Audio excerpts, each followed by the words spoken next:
प्रमोद कुमार मिश्र चेतवान तापर लुम्बिनी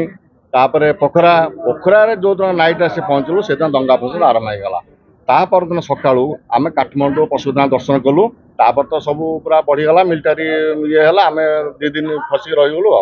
जो फसिक रहीगलु आम आम्बासी ऑफिस सहित जोगाजोग कलु जिते जोगाजोग कलापर भी आम मेसेज कलु सी मेसेज कले कौ होटेल रही आम कहलु होटेल बैकुंठ आम रहीचु तापर से किसी आमको इनफर्म जोगाजोग कले ना आम हाँ राज्य सरकार को आम जनइलु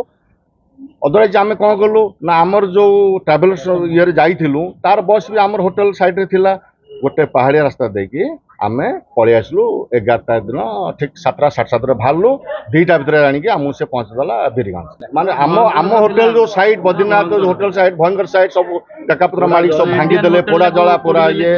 आउे माने पूरा तो हिंस रही से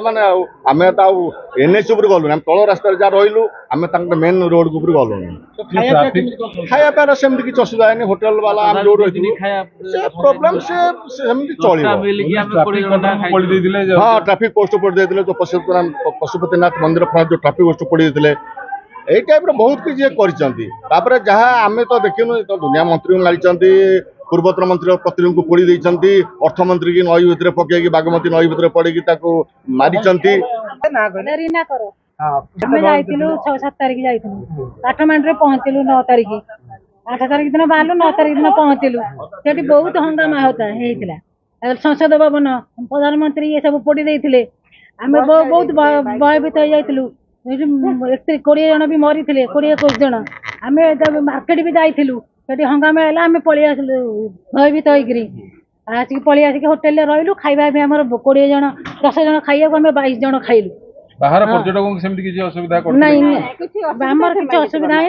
आम सुरक्षित थिलु आम आमर ये आसिलु आ कौन राजश्री मिश्र आम काठमांडू में पहुँचलु 6-7 तारीख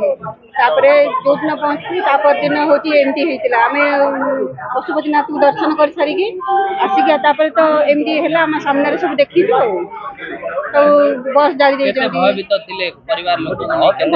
निश्चिंत थिलु केमती घर को आसबु से चिंता थिला।